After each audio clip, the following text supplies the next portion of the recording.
এখন নতুন করে একটা পায়চারা চলতেছে যে আমাদের ভোলা বরিশাল সেতু এখন দেওয়া যাবে না। অনেক দিন আগে আমাদের এরকম আন্দোলন হয়েছিল ভোলা বরিশাল সেতু নিয়ে। তো তখন যে সরকার ছিল তারাও আমাদেরকে আশ্বাস দিছিল যে আমাদের ভোলা বরিশাল সেতু হবে। তো আমরা সেই আশ্বাস নিয়ে আনন্দ মিছিলও করছিলাম আমাদের ভোলা জেলায় এবং সমগ্র বাংলাদেশে, দেশের বাহিরেও করা হয়েছিল আনন্দ মিছিল। কিন্তু এখন নতুন করে একটা পায়চারা চলতেছে যে আমাদের ভোলা বরিশাল সেতু এখন দেওয়া যাবে না, এখন দেওয়া সম্ভব না, এরকম পায়চারা চলতেছে।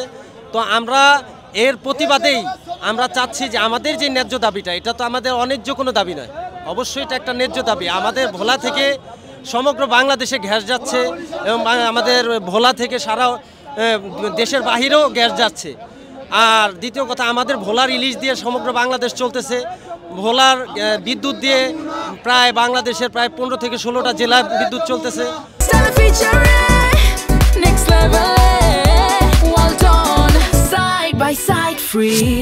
তো ভোলা থেকে অনেক খনিজ পদার্থ সমগ্র বাংলাদেশের সরকার এগুলো রাজস্বতে জমা হচ্ছে, অথচ আমাদের এই সাধারণ একটি সেতু, এটা আমাদের প্রাণের দাবি, সমগ্র ভোলাবাসীর মনের দাবি, প্রত্যেকেরই চাওয়া যে ভোলা বরিশাল সেতুটা যাতে হয়।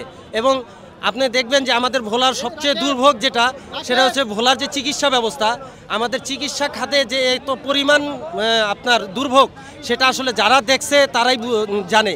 একটা মানুষ যে কোনো একটা কঠিন রোগে আক্রান্ত হলে তাদেরকে যখন বরিশাল যে হাসপাতাল আছে সেখান থেকে ভোলা থেকে ট্রান্সফার করা হয়, তো এমনও সময় যায় ট্রান্সফার হইতে হইতে ওই লোকটা মৃত্যুবরণ করে। তো আমরা এই দুর্ভোগ সহ্য করতে করতে আজকে এই স্বাধীনতার 54 বছর পেরিয়ে যাওয়ার পরেও আমরা কেন আজকে আমাদের এই ন্যায্য দাবি বা আমাদের এই সুবিধা বঞ্চিত আমরা এখনও কেন রয়েছি, এই দাবিতেই আমরা আজকে ভোলার সমগ্র ভোলাবাসী আজকে আমাদের এই ন্যায্য দাবি নিয়েই আমরা শাহবাগ চত্বর এবং সমগ্র বাংলাদেশে এবং দেশের বাইরে থেকেও যারা প্রবাসী ভাইরা আছে তারাও এই ন্যায্য দাবির সাথে সহমত পোষণ করছে এবং তারাও আমাদের সাথে এই দাবি একসাথে আওয়াজ তুলছে। সেটা আসলে তারা কি জন্য বন্ধ করছে, কার চাপে করছে তারা, সেটা তারা জানে। তবে তাদের কাছে আমরা জোর আহ্বান করব যে আমাদের এই ন্যায্য দাবিটা নিয়ে যাতে তারা কোনো ছল চাতুরি বা দিচ্ছি এরকম কোনো প্ররোচনা না দেখিয়ে আমাদেরকে সঠিক যে ন্যায্য দাবিটা আমাদের, সেটা যেন তারা মেনে নেয়। এবং তারা, আমরা জানি তারা করতে পারুক না পারুক, কিন্তু তারা এমন একটা কাজ করে দিয়ে যাক, এমন একটা আশ্বাস বা এরকম একটা আমাদেরকে স্থাপনা করে দিয়ে যাক যে এই সেতুটা যাতে আমরা নেক্সট যারা দলীয় সরকার আসবে তারা যাতে আমাদের এই সেতুটা পরিপক্কভাবে অবশ্যই করে দেয়। তখন আমরা আমাদের যেই বড়দের থেকে বা আমাদের যারা যোদ্ধা আছে তারা যে নির্দেশনা দিবে সেই অনুযায়ী আমরা আবার দরকার হলে বাংলাদেশের মাঠে নামবো এবং পথে প্রান্তরে রাস্তায় আমরা আমাদের এই আন্দোলন চালিয়ে যাব। কারণ এটা আমাদের প্রাণের দাবি।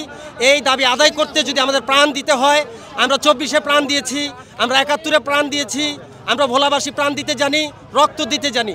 তো আমরা ইনশাআল্লাহ আগামীতেও আমাদের এই আন্দোলনকে চালিয়ে নিয়ে যাব যতদিন পর্যন্ত আমাদের এই দাবি আদায় না হবে ইনশাআল্লাহ।